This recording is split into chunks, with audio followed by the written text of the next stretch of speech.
Welcome to episode 76 of Ring Talk with myself, Martin Theobald, back from my imposed ban, apparently. Steve, right. Cheers. So your wife told me. Let me just stress, I want to stress something because there seemed to be a misunderstanding.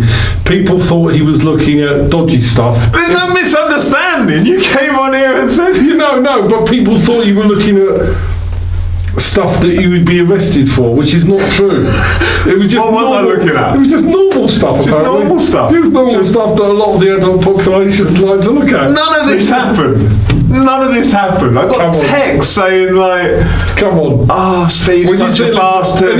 Anybody that watches this needs to speak to his wife. Because but it was only normal stuff. It wasn't bad stuff. It was only girl on girl, a little bit, yeah. Yeah, or whatever. I wasn't there, but I get texts saying Steve's such a dick. Steve's this, he's that. people think I was saying you were watching like criminal stuff, and it wasn't criminal. It wasn't.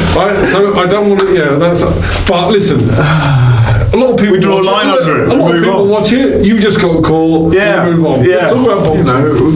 Let's speak to my broadband provider. Yeah, exactly. How are you? I'm all good. You've been away, ain't you? You're re-energised. Been to Cornwall for a week. Yeah, re-energised. I'm off to Vegas this weekend, and been busy matching loads of fights for the November shows and finalising lots of stuff. Loads of boxing meetings. It's been a really productive week and lots of stuff working on, as you know. Did I see you went and visited the Plymouth venue? Yeah, I went there while I was away just to get that show underway. It's a nice little venue. It's it'll work well for us, and I'm looking forward to a cracking night for boxing to go back to Plymouth, and it's going to be the first of many we stage in that area. Yeah, and that's on the Friday night, isn't it? That's on Friday 22nd. That's the next show we're involved with. So Friday 22nd. It's a busy weekend. We've got Friday the 22nd at Plymouth. Then we've got to drive back towards Bethnal Green that night, stay somewhere, do the show on the 23rd, and then we've got the Southern Area Boxing Awards on the 24th in London. But it's good. It's a quieter time for us or in my financial world, so be great. Near Christmas we have a good time. Good 3 days. The 23rd is your Brexit show. Yeah. I text Kev the other day. I was like, that's a brilliant name. I've got to say, I take credit. Do you? I made that one up. Although, really good. The poster's got like, proper protesters. What poster's brilliant. We got a little bit BMP here. Kev done the poster. That's Kev's design. But no, it's a very clever name. I liked it. So that's your kind of prospect show, isn't it? Yeah, we've done two. The reason that we've done that is because we're in Plymouth on the Friday, we couldn't have the big fights on that card because we didn't want to be sidetracked. So we've done a prospect show there. The biggest fight, it will be 6 and 4 rounders with lots of really good prospects on it, and then all the big artillery and the big fights come on the 30th. Yeah, which we're going to come on to and mention some of that. Before we do, let's look backwards because it's been a little while because I've been in purgatory with my wife and my porn addiction. I didn't know. Don't admit it's an addiction, you'll be in more trouble. Well, it is what it is, isn't it? Right, so we'll go back 21st of September. Yes. So that was the smaller of the two cards that were going on. Show, yeah. So top of that, was it Liam Shinkwin and Adrian Martin? Adrian Martin, yeah. So Adrian was coming back. He was meant to be fighting the English title eliminator, wasn't he? It fell apart. Yeah, that whole card fell apart. Yeah. And he ended up doing a 6th round to keep himself ticking over, which he did. Was he motivated? I wasn't there, so I didn't see it. He boxed okay, to be fair. I thought he boxed all right, bearing in mind, but I thought he boxed all right. We need to sit down with Adrian and build a plan now for him for next year. But yeah, he was... He boxed well. He did box well. His fight that never happened, would that still be on the horizon? No, because I don't think they want it again. I think McCloy doesn't want it now. So I think that's going to die a death. So we need to sit down and I need to restructure him. But you're not going to restructure this late for November. So I think that's going to be a fight we look at for March for him. Yeah. Liam Shinkwin made his return. I thought he was quite impressive after a long break. It was Ibravietz, who is the seasoned journeyman. But I tried to get Liam in a big fight for December, but the board wouldn't have it because on the fact he's been inactive, so we need to get him out again and get him another win. Was that the fight with the winner of a recent fight? I think we discussed this at your call. Yeah, but then Yeah, okay. I can't say what it was if it was turned down, but yeah, that's a shame, huh? Bailey Donald, young Bailey, really impressive. Making really impressive performance. I thought he was excellent. He walked out and this Sergio Huliota come across and hit him with a big shot straight away. It was really, and he boxed really well. But he's boxing in Portsmouth next in December, and I think he'll come back to your call again in March. Which suits him more on the South Coast, presumably. Yeah, so he can flip in between the two. But very, very exciting talent. But he's just young, so he's somebody that you can watch him develop. He will end up. There is no doubt he ends up as a TV fighter, providing that people keep their feet on the ground and do it right. He will end up being a TV fighter. So. Yeah, and a name that I'll definitely get wrong, James Verbeeten made his debut. Went on first. Fought really well. Really lovely kid, and he boxes again on the 30th of November. He's just one of these chaps that you want to do well. He's just so nice, and he's actually very talented, but I don't think he appreciates how good he is. Yeah. But he's in his early 30s, so we need to make hay. He's out again on the 30th of November, and he's on the big show. And if you're at that big show, go and watch James Verbeeten. He's very talented. Let's touch on that before we go back and look at the 28th. Let's touch on that November 30th card. So the fights you've announced, and there's one more that's nearly going to come onto it, hopefully, all going well, which is another big fight. So at the one that I'm waiting to announce, which I can say if it's happening, is Linus Udofia in a huge fight, absolutely huge fight for him. And we are waiting, and hopefully by the time this goes out and you're watching this, you'll know what it is, and it will get approved. But Linus Udofia, if this comes off for him, it's going to be his big night, and it's a fantastic fight on top of this card, which I actually believe Josh is promoting, and I believe it is the best card, if it holds together, that we have been associated with ever, in my opinion. I think when you look back, and I'm trying to think of an analogy to use, but if you look at it in terms of incremental growth, and I remember the Johnny Garton fight, when that was the, who's it, Ryan, was it? No, Ryan Fields, Tyler Goodjohn afterwards. But that Johnny Garton Ryan Fields one was the first English title fight that you put on a show. And what's that, 2 years ago? Yeah.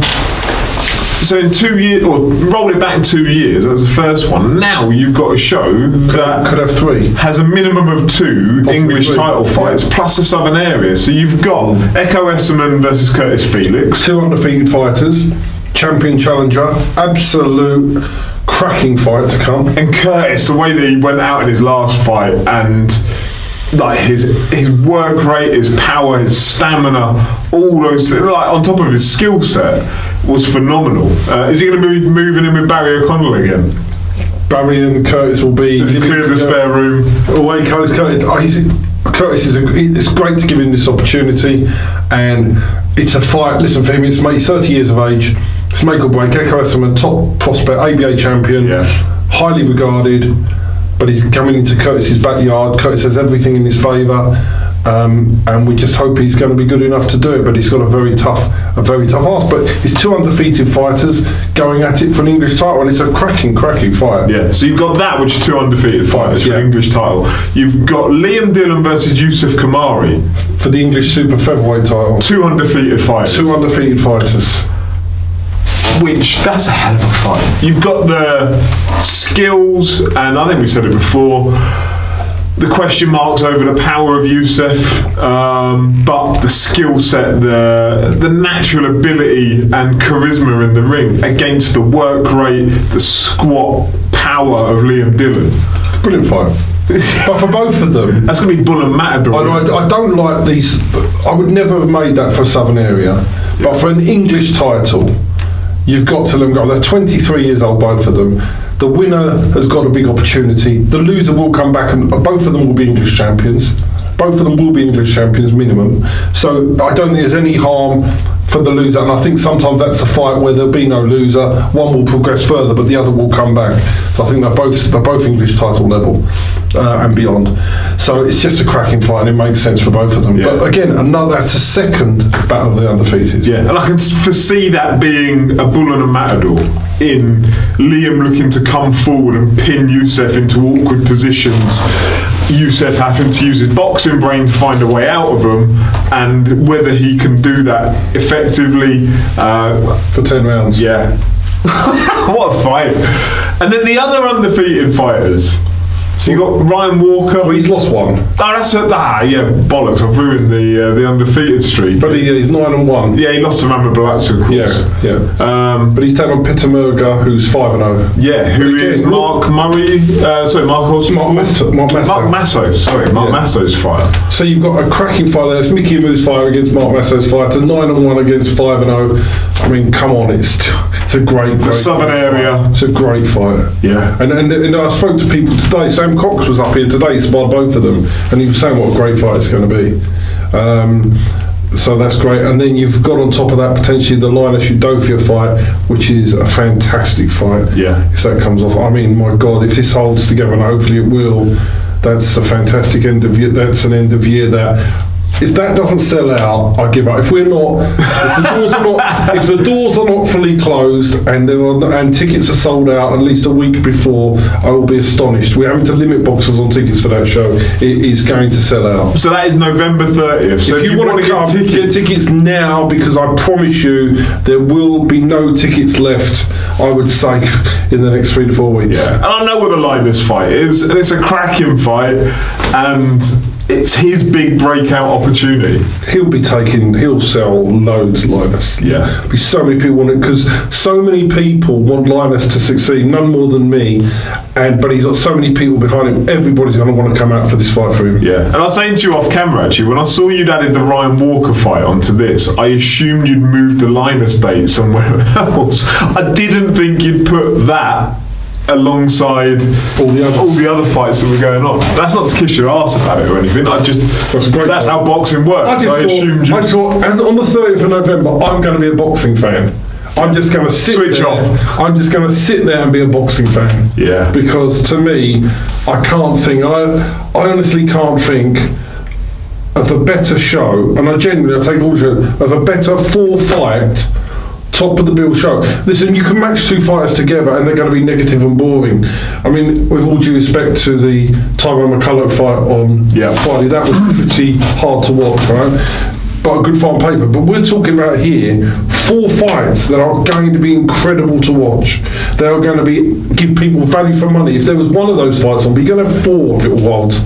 They are, and as a boxing fan, I don't think I've been to a show where there are 4 fights this good, this competitive, on the same night, within the same period of time. Which I think we were saying again off camera, that if you were to price them up at a bookies, the furthest apart any of them probably be is 1 to 2 maybe. Yeah, and a lot of them will be 4 to 5s, 10 to 11 the pair.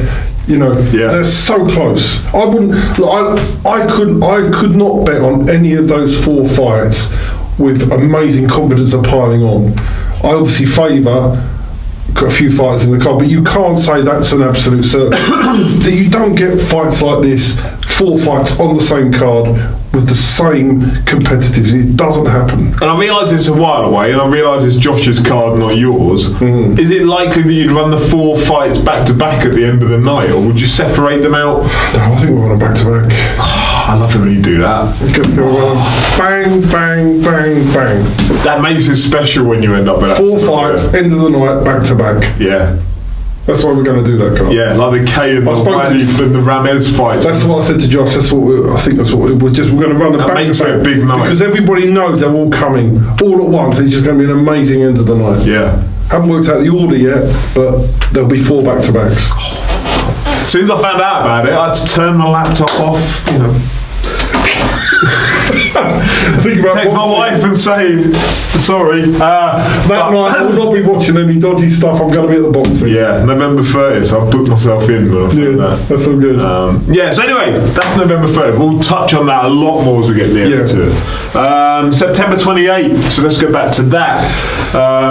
So we'll start off, we'll come on to the crowning moment for Dean Richardson, but you had Anel Massey got her first win. Well, she was really impressive. You can see the video, if you go on the videos on this this site on YouTube. There's a lot of the fights now we upload. And you great commentary. Great commentary by Mr. T. Well, Kevin actually. And Kevin with you co-chipping in. But no, there's some good fights. Have a look on this channel because there's some good fights that we've had on previous shows. Anel Massey, I thought, boxed really well. Do you know what was really interesting about her? And I didn't realise she had 2 pro fights. And she hadn't won her last few amateur fights. Right. So she was in desperate need of a win, and I thought she boxed really well, and I think she'll go from strength to strength now. I think this will really help her. She'll take a break now, come back in March, and I think she can now start really building. Yeah, I thought she was good. I thought the opponent was ideal for her. Yeah. But she was tough, that opponent. She's coming back again. She's coming back again. Is she? She's fighting her debut girl I've got called Sangeeta Birdie. Oh, okay, yeah. Or not debut in the UK. She's 1-0, but she's going to fight her on the 23rd. She doesn't give up, does she? That'll be a good fight. That'll be a good fight as well. Yeah, but no, I really enjoyed it. I thought they did a good job with Dan Woodgate and Terry in the corner. I thought just it was almost a case of game management by that 4th round, because I think she could have probably gone for the stoppage, but go for the win instead. Don't worry about the stoppage, and I thought they did that very well. Controlled it. Mark Little took his first defeat. Disappointing, surprised. I don't think there's been any. He's had a little baby I think it was 6 weeks ago before the fight. History does show you. Nathan Graham also had a baby 7 weeks before his fight with Dean Richardson, and there is a history that, and the statistics that are starting to show. I'll speak to Nathan Graham about this before the day before 14 Richardson. He said to me, I know I'm doing these fights, I have to fight. He said, but the Golden Ball boxers should not fight when they've had a newborn baby. He said it takes something out of you. He said so, and actually he was giving me different boxers that had lost after having a baby. He said, and Mark, to be honest, he got caught and. But he came back, he nearly stopped Rousas in the 4th. Rousas is a lot better than... He's obviously had some amateurs somewhere because there's more to his record than... That was a debut, wasn't it? It's not a debut. So I don't believe that to be true. I don't believe that's... He was too good for that. And I believe he might have fought... he's obviously from Eastern Europe. Perhaps he fought in Eastern Europe under a different name. He has fought unlicensed over here, and we have seen that. But he stepped it up a bit. But Mark would have beaten him. If it had been a 6-round fight, as it should have been, Mark would have stopped him. By the end of that 3rd round, there was part of me that wanted to see the towel get thrown in, because Mark looked in a lot of trouble. His nose looked broken. I don't know if it was or it wasn't. He'd been floored twice. The one where he got floored and it was the end of the round, by the time he got back to his corner, I was thinking, this doesn't look good at all. And then he came out in the 4th, and then he stopped him. And I thought, what do I know? What do I know? I think at the heart of a lion, I think it was just one of those nights. He got caught in boxing. You go and show you're going to get wet. I think it just happened to him. Yeah. He's going to have the rest of the year off, and he's going to come back in March, and we're going to look for titles for him next year. He deserves titles, and he can now let go. I think that's important for him now that we try and create title opportunities for him. I think it's his time to go. The fight doesn't really matter. It just happened he got caught. Hopefully he'll learn from it, and he'll come back a better fighter. It doesn't change aspirations around titles. Not at all. No, it'll still be 2020 that he'd look to pull the trigger. He just needs to get back and in the rhythm.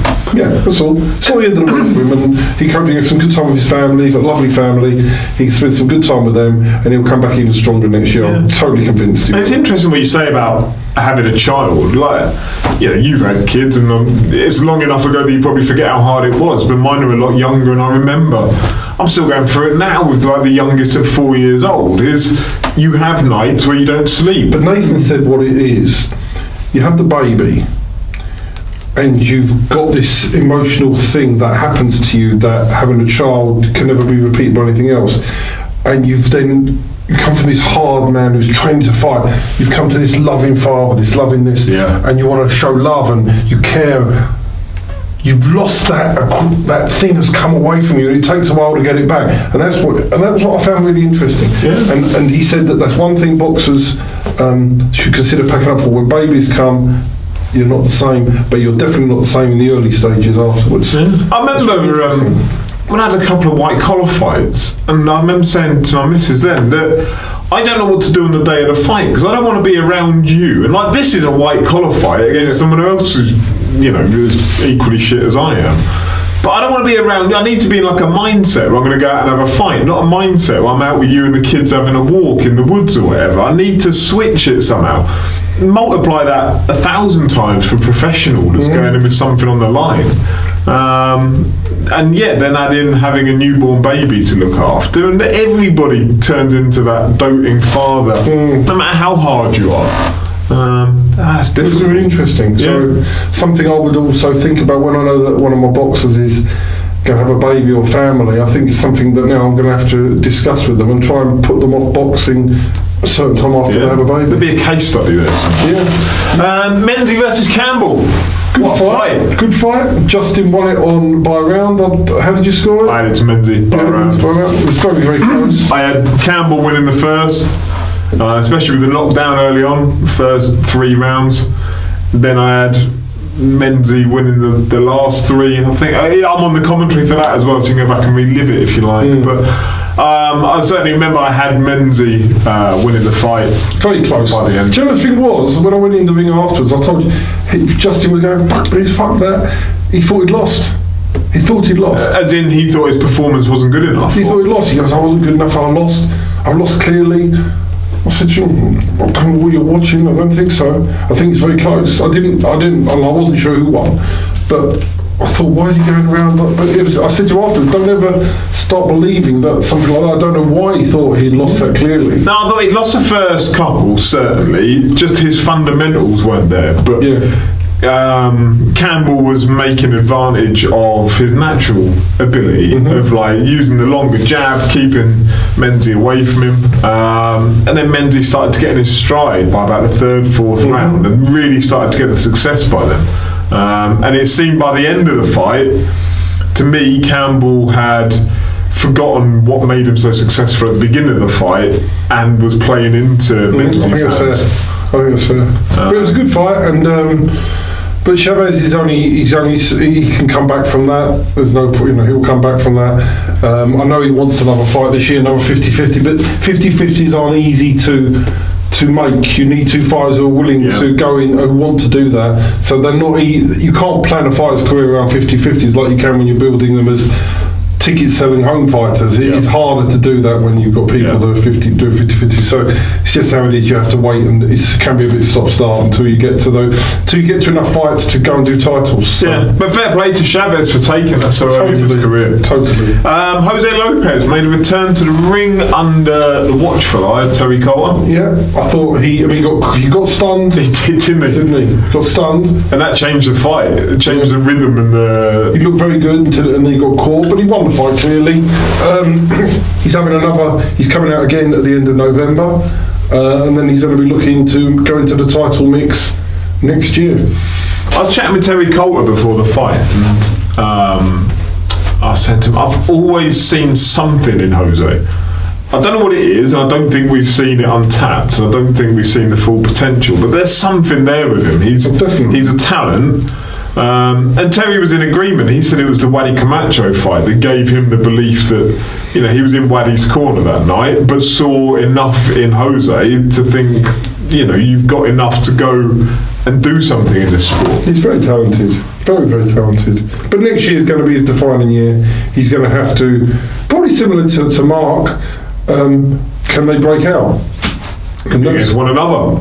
You never know, but can they break out? They're all looking to break out now. Yeah. And so it's a key whether you can break out or not. Yeah. Terry Coulter was talking about retiring before he had his hands on Jose, wasn't he? So it was down to Jose that Terry's kind of stayed in the sport. Yeah. And so I'm glad Terry's in the sport. He's a good man, and he's a good asset to boxing, and a really nice man as well. So I'm glad to see that he's continued. Yeah. And the main event of that night was Dean Richardson against aforementioned Nathan Graham. What a performance! What a knockout! What a finish!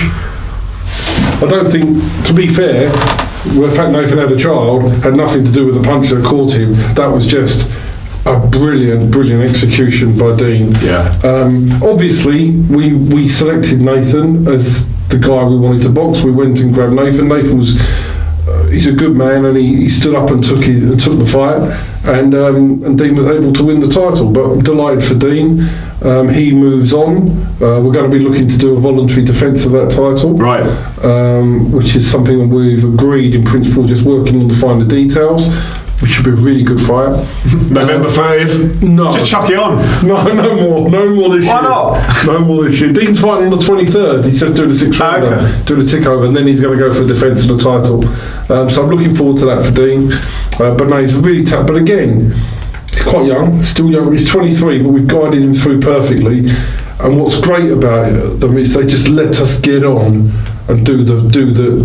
Don't come up with ridiculous requirements, if you know what I mean. Yeah. And just let us. And by then, do you mean Gary Logan? Yeah, just trust. We can talk. They know we know what we're doing. They trust us to do the right thing, make the right moves, and you don't have. It's not too much. It's not much trouble, and we can actually do that for him. Yeah. And I just see Dean trusts us himself just to do it. Yeah. And if he thinks, oh well, let's do it this way, he's quite happy to go along with it. Gary is a boxing man through and through. He knows we know what we're doing. So between us, we'll make a good team. Yeah. And to go back to Nathan Graham, I mean, when you say you picked him, well, you got him out. It's not to undersell how good Nathan Graham is. Because Dean wanted a test. Yeah. Dean didn't want to have. He wanted a proper test, and so Nathan Graham was that test. He wanted to find out Dean whether to prove he was at that level.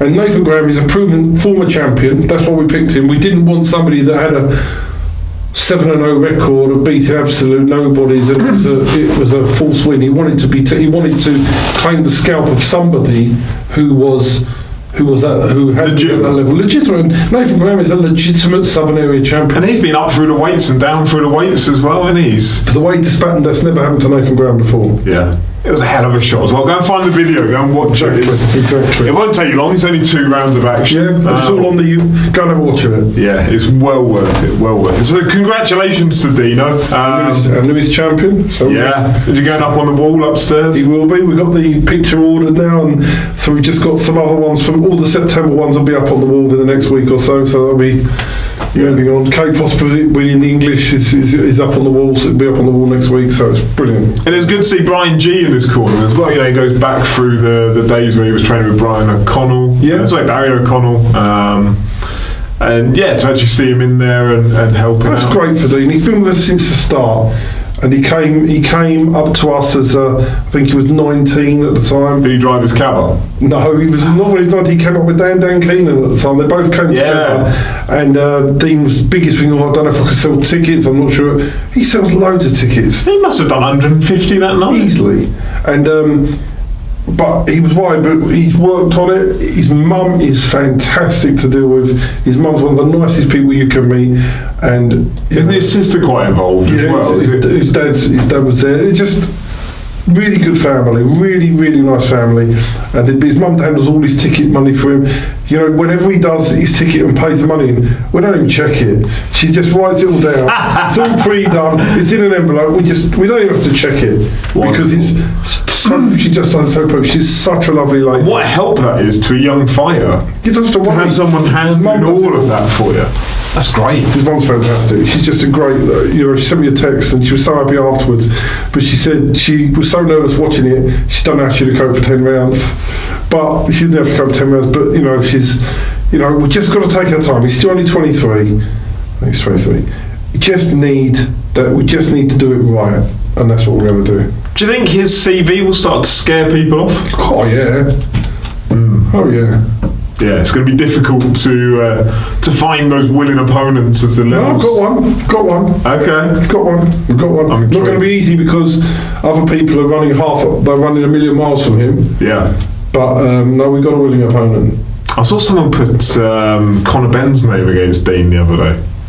Really? Is that a fight you would take? Yeah. Yeah. Yeah. That'd be a hell of a fight. It would have to be for good money, of course. Yeah. But then Conor As you would expect. Conor Ben would have to come over and weight because Conor Ben's a welterweight, remember? So unless he wants to come up to super welter. But at super welter, yeah, 100% do that fight. Nice. But he won't be coming. Listen, Conor Ben is a brilliant job done by matchroom Paul Reddy, who's involved in the matchmaking. Paul Reddy has done a phenomenal job. Yeah. Let's just leave it there. I was chatting with someone actually about Conor Benn. It's my hairdresser, Jamie. I love watching Conor Benn. Yeah. So to be honest, I'm not criticising because I love watching Conor Benn. Better than some of the other stuff we see, and I think he's great to watch, really exciting, but he's been brilliantly managed and matched. Yeah. He doesn't beat Dean Richardson, he loses. Right? They know that, we know that, Matchroom know that, that's why it won't ever happen. But you got to give... I'll tell you the other one I wouldn't mind putting Conor Benn in with. Josh Kelly. Florian Marku. Oh, yeah. We'll take that in a heartbeat. Florian Marku. What a fight that would be. Florian Marku, Conor Benn. If you fancy Florian, we're ready. What a fight that would be. We'll take that now. We'll take it now. Do it. Someone out there, do it. They won't do that either. Florian Marku stops Conor Benn. What, 10 rounds? No, he goes. No, as in, would you have it scheduled for 10 rounds? We'll have 10 rounds. It won't last 10 rounds. Florian Marku stops Conor Benn. I want to see it. But they won't do that fight either. Because they're smart. Yeah. So it's not an insult, they're smart. I'm sure there are some of our welterweights they would come and say I would fight them. But trust me, they're not fighting Dean Richardson and they're not fighting Florian Marku. But we're here if they do want to. But for Conor Benn, I think just to touch on fair play to him, because he comes down to watch Angelo Benevilacqua's fights, doesn't he? He's a really nice guy, and I've not really spoke to him, but I've got the utmost respect for him. So although I'm saying my fighters beat him, and I do believe that, Conor Benn is fantastic for boxing. He supports fighters that go and spar with him, and I think he deserves all the success that he's going to get. And I don't think it matters that he's been well. There's a lot of fighters out there that have been well matched and well managed, and they avoid the pitfalls along the route. And I hope, genuinely, as long as he's not fighting my fighters, I hope that Conor Benn reaches really high levels, turns loads of money out of the sport and becomes a real big success story. I really hope he does. Yeah, really I've seen him down there when Angelo's fighting, who spars him quite often at the Matchroom gym. Yeah. You'll see him just in the background, like with a couple of friends, just keeping himself to himself, but there to support Angelo, which is brilliant. So he doesn't have to come and do full respect for Conor, full respect. Right, that's all of the looking back, all the looking forward for now, but we'll clearly touch on those shows as we get nearer to November. Alright, who else? Are there any others that... That was the only one we went in with this month. Dion Juma, who wasn't given... hasn't been given a fight, but we're quite confident that we've got something planned for him for the new year. We've got a question about Dion. Okay, we'll pass that for a minute. But yeah, so Dion, I'm quite happy with the position we're in with him. And... but there's nothing we're waiting for on the board apart from the Cape Prosper and the Linus Udofia situation, which was being considered today, and we don't know the result of that yet either. So Luton, keep your eyes out. It's all happening. All happening tomorrow night for Luton. Lovely. Right, let's go on to the questions then. I saw Dion down when Dean won the title. And I chatted to him a while back when he beat Waddy Camacho. But yeah, I saw him after Dean beat Nathan Graham. And I walked past him, I shook his hand, I said, "How you doing, Dion, you alright?" And he went, "You?" What the fuck?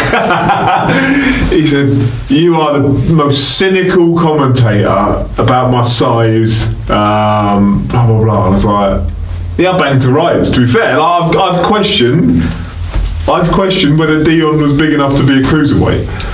What he proved against Waddy Camacho is he is, and on top of that, he's got speed and power at cruiserweight. So I need it on record. All of my doubts about Dion are gone. Good. I'm completely backing him. He's so cool. Like, annoyingly cool.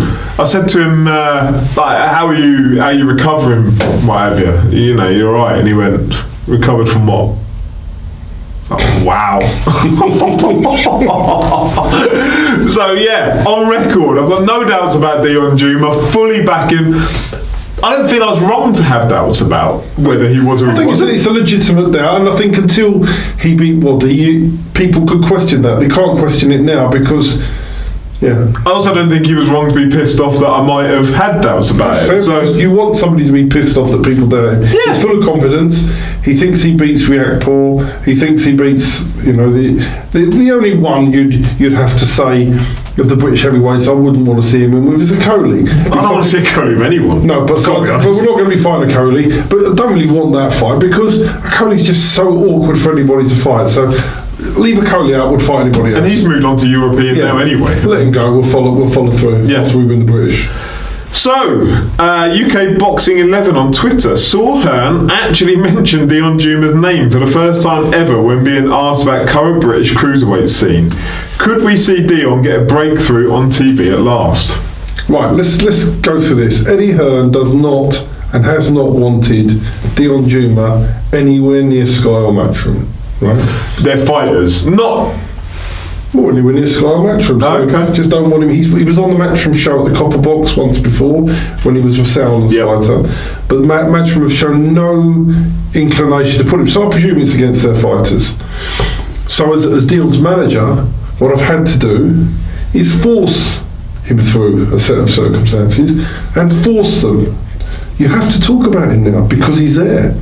So it's not because he wants to talk about it, I won't see in the interview, because he's got to accept he's there. He can't. To me, what's happened with Dion is while I've been doing my job and Dion's, we've been working together at this, it's as if it doesn't exist. He's not been mentioned. He's not as if he's an invisible cruiserweight, but they can't make him invisible anymore. So Eddie does have to, and Eddie will be making phone calls to do negotiations with me with Dion. I think at some point. He beats Billum Smith, who's actually Billum Smith, remember, pulled out from a bid with him. He beats Craig Glover. He beats these people they've got. He'd have a great fight. If he doesn't get caught by Riakporhe, he'll beat Riakporhe. So I don't think Riakporhe will cause him many problems, and I'm not saying that to disparage Riakporhe. I just think the speed and movement that Dion's shown tells me that big right hand of Riakporhe, I don't think it's going to get anywhere near him. Well, I think so as well. I think we beat Riakporhe. So I think at the end of the day, I think 2020 will be Dion's breakthrough year. I think for sure. And Eddie's a smart promoter. If you think that if you try and avoid this man, Dion Juma, for that long length of period of time, but because of the way that we've looked after him and developed him, he's then got him forced upon him. What's he going to do? You might as well think, I'll have to work with Dion Juma now because I'm forced to. Because if he doesn't work with Dion Juma, there's other promoters out there that will work with Dion Juma. So at the moment, the way we look at it is a Matchroom fighter's fighting a Frank Warren fighter for the British title. We'll see who wins that. If it goes ahead. But see who wins that, see what position we're in. And hopefully we'll get a crack at the British title next year. And I think that you've got to mention him. So I'm not surprised he's mentioned him, but it's not because he wants to. He didn't want to recognise him. And Eddie, I'll say the same thing to him. He knows that he didn't want to recognise Dion, and he's done everything that he could do to block Dion from being successful. And that's his job. So when we do business, there's no point in saying, I've always respected Dion, I've always wanted to work with you. That's bullshit. He will be working with Dion because he feels that that's the right thing for Matchroom. And that's fair enough. I was debating this in my head on the way over. Is it easier or harder to do business with, say, Eddie, when you don't have a fighter placed with him? So I was thinking back to when you had Frank Buglioni with him, you had somebody there that's on a Matchroom contract for a set period of time. Does that change the dynamic? No. When you don't have somebody? No. Eddie works on the premise. If he wants you, he deals with you. Right. If you don't have anything to offer him, he's not interested. He's a busy man, right? He's working around the world. If he wants something, they'll contact you. He's busy making no context Hearn videos. They're brilliant. They are absolutely brilliant. They are funny. But he's a businessman. What it doesn't really matter. Each fight, I think he looks at every. I'm sure there are people out there he doesn't want to work with, but he'll work with us because we get on fine and we've had fighters on his undercard. But he will contact people when he needs them. Yeah. It was like David Higgins said. every time I ring Eddie Hearn now, he doesn't even bother picking the phone up because Eddie Hearn doesn't see that there's any. He doesn't need to speak to him, and I'm sure. I know how busy my phone is for boxing. His phone must be 50 times, 100 times worse. So I appreciate where he is, and therefore they're only going to contact you when you want. So whether I had 4 fighters with him, it's not going to make it any easier to get to the 5th business. It's just whether you got fighters that makes sense, that they want and serves their purpose, and that's how. Whether it's Steffi Ball, which he'll use when signing Terry Harper, he wanted Terry Harper. It's just how they work, and I don't blame him for that. That's fine. What does he want to speak to me about a fighter for when I've got an English title fighter and he's got no interest in staging an English title fight unless he wants to feed them to one of his? Yeah. So that's really what it is. Will we see Dion again, before March? No. No? So he's not going to have like a tick-over fight or defend the English or anything? He's going to wait now? Not at the moment. Not at the moment. We might have a tick-over fight in March, who knows what's... But he's going to have... We did debate fighting in December, but we decided against it. So his next fight, we will be looking to get him out in March time. Dion has 100% joined that list of fighters now that I'll keep an eye out for their next fight date. Yeah. He's been like that for a while, to be fair, but he's cemented that position. Yeah. No, hopefully all things being well, we'll be out March time. Will Scott on Twitter. From experience, what does Steve think Chisora and Price should be getting paid for their fight? Right. What they should be getting paid and what they will be getting paid are 2 different figures, right? Derek Chisora and David Hay are smart people. Yeah. Once Parker was pulled out, if Eddie Hearn doesn't replace that fight, his card, that pay-per-view card goes down. It's not pay-per-view anyway, in my opinion, but let's go through that again. But without Chisora fighting, it becomes... You just could not put that on pay-per-view. Yeah. So Derek Chisora would have added 6 figures on his purse. I bet his shoulder started playing up as well. I bet he's like, I've been experienced with that. I'm not sure I'm going to make it, Ed. So I would imagine that he will be getting a lot more than he should be getting. I'm not going to give numbers out because when I've been involved in fights with Derek and negotiated purses, it's wrong for me to use those numbers to provide that to the public domain. Obviously, I can use that in the future when I'm when I'm negotiating, but I'm not going to give numbers to the public. Yeah. Okay.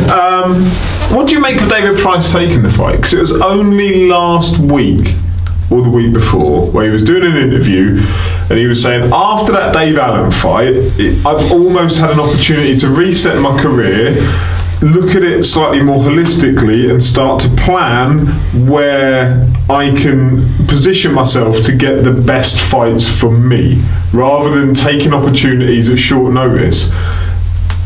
10 days later, he's signing up to fight Derek Chisora at 4 weeks notice. Right. I think I know why. Yep. Okay. It seemed like a bonkers. As soon as it goes off camera, I'll tell you why. I can guess why. Ramez Mahmood. Ramez, a Southern Area champion. Good old Ramez, and he was brilliant against Joe Budge. Yeah, and he brought the belt down, didn't he? Lovely kid. Doesn't he deserve him and Mickey Amu? Mickey Amu was so happy. It made him. The whole team was so happy. It was so great to see it. Mickey's back in the UK for a few weeks, isn't he? Let's get him up here. Yeah, we'll have to give him a call. The week after next, we'll have to get him. Let's try and get him. Yeah. Ramez, thought this prior to one of your shows in September. I know what show that is. What is the most frustrating show you've done from a perspective where the main fights got cancelled on fight week? 21st of September, over the month before, there were 3 10-rounders and they all went. Yeah. So they ended up with 8 fights. The whole card collapsed. You can anticipate 1 or 2 coming off, can't you? Like, I think you almost take the approach that airlines and hotels do, where you overbook a show on the premise that probably 2 or 3 fights. But it's not normally that many title. Normally you lose 6 rounders and 4 rounders. You don't lose that many title fights. You might lose 1. You might lose 1 in 5 title fights. Yeah. To lose all 3 was really difficult, and the card decimated. That would be the worst event. And that 21st of September, which was Alan's show, and he'll tell you this, he wanted to cancel the show because it's losing so much money. But we had to, as the manager of the fighters, I had to personally assist in ensuring that show wasn't cancelled. So, because we don't let fighters down with cancelled shows and stuff like that. Which is hard, isn't it? It's, you know... But it costs money to do that. People don't realise when you do things like this to make sure the shows keep going. But yeah, lost a lot of money that night. And, but it still carried on, and we still made sure that those fighters that had trained and dealt with their ticket things still were able to fight, and that was the most important thing. But that would have been the worst show, because I've never experienced a show I've been involved with in any capacity decimate like that show did. And other promoters would have pulled shows, make no bones about it. I don't know any other promoter that would have done that show, would have run it. They'd have all pulled it. Yeah. Final question from someone with a rather vested interest, Brad Pauls. Oh, good old Brad. Presuming the Plymouth show is successful, given you're on it, Brad, you're driving this. It will be successful. How many times a year can you see yourself putting shows on there? 4. Really? Is that all going to be around Brad, do you think? No, not necessarily. I mean, we're looking to take new kids on from the area. We've got Darren Townley down there, as you know. Harry Armstrong, the heavyweight, will fight there. It's going to be very exciting to watch his development. So no, but I would hope to be able to put 4 shows on a year. All at the Guildhall? Possibly look for a bigger venue. I'm not sure that venue. I expect it's a good venue. It's all right at the moment, but as it builds, I think we'll need bigger. Yeah, it's a good place to start. And in Brad, it may make sense for Brad to fight there. It may be where it's the most lucrative area for him to fight. And Brad Pauls will be a TV fighter, right? Let's cut to the chase. Provided he's got his hardest fight of his life against Robbie Chapman. Trust me, that's no walk in the park. Nope. And if should he win that fight, that will be one of the hardest fights of his career, and it will show whether he's ready to move on. And if he beats Robbie, then I think Brad will then show what level that he's at a really high level. Remember, Robbie beat Denzel Bentley as an amateur, and that's no fluke. He is really decent. And when you say the hardest fight for Brad, I'm presupposing, because I don't know, but my guess would be you don't mean physically grueling, as in taking a pasting off of Robbie, but mentally trying to pin Robbie down, skills-wise trying to get on top of Robbie, because Robbie is such a slick fighter. And he has a great chin. Yeah, and Brad's main strengths, I'm not saying that he's not a good boxer, but his main strengths are, once he hurts you, he can do damage to you and he can finish you. But he needs to get to Robbie to be able to hurt him. And Robbie, when he gets there, can he hurt him? Yeah. And Robbie is a very good, skillful boxer. So the plan would be that if he does beat Robbie has got a long career ahead of him as well. But if he beats Robbie, then Brad May will look at it and it will create such a big stir down there that it may make sense for Brad to fight there until he becomes a TV fighter. Because if he beats Robbie, I believe Brad will become a TV fighter. And then it may be that we just build something down there similar to what Josh Warrington built in Leeds, and make it so big that it can't be ignored. And that may make more sense for Brad until we get the big TV fights. Yeah. Obviously, if it doesn't go that well for him, then that's not so good.